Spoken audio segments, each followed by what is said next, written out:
दोस्तों, खुदा और मोहब्बत की आने वाली एपिसोड में आप देखेंगे सिकंदर और माई माई के रिश्ते से इनकार कर देते हैं और माई से कहते हैं कि माई, हमें तुम्हारी खुशी से ज्यादा अजीज कुछ नहीं है। हम नहीं चाहते कि हम आपको जबरदस्ती एक ऐसे रिश्ते में बांध दें जिसमें आप सारी जिंदगी तड़पती रहो और अपनी मोहब्बत को याद करती रहो। हम तुम्हें तुम्हारी मोहब्बत से मिलवा देना चाहते हैं।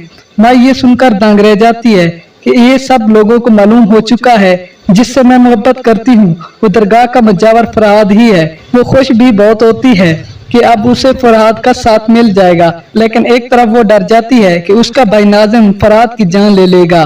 माई मासन और सिकंदर से कहती है कि आप मेरे रिश्ते के लिए इनकार मत कीजिएगा, मैं सिकंदर ही के साथ शादी करूंगी। अगर लाला को मालूम हो गया तो वो फरहाद की जान ले लेगा, इसलिए मैं फरहाद को मरने के लिए नहीं छोड़ सकती।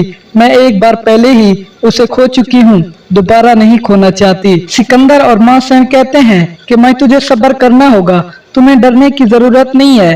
तुम्हारे भाई को तुम्हारी खुशियों की जरूरत की परवाह होगी। माई कहती है हर किसी को परवाह हो सकती है, लेकिन लाला को वो कभी भी ये कि मैं उस मामूली से मुजावर से शादी करूं। लेकिन जब नाज़िम को मालूम होता है कि सिकंदर ने माई के साथ शादी करने से इनकार कर दिया है तो वो ये सुनकर आग बगोला हो जाता है। नाज़िम माई के पास जाता है और उसे कहता है, माई तुम्हारी जुर्रत कैसे हुई ये सब कुछ करने के लिए? अगर आपकी शादी होगी तो सिर्फ सिकंदर के साथ होगी, क्योंकि ये मेरे सियासी कर्मों का सवाल है। और सिकंदर ये सब सुन लेता है और कहता है नाज़िम कितना खुदगर्ज है, उसे जरा से भी अपनी बहन की खुशियों की परवाह नहीं है कि वो इलेक्शन की चंद सीटें जीतने के लिए अपनी बहन की खुशियों को आग लगाना चाहता है। जब सिकंदर की शादी माई के साथ नहीं होगी तो नाज़िम कौन सा कदम उठाएगा?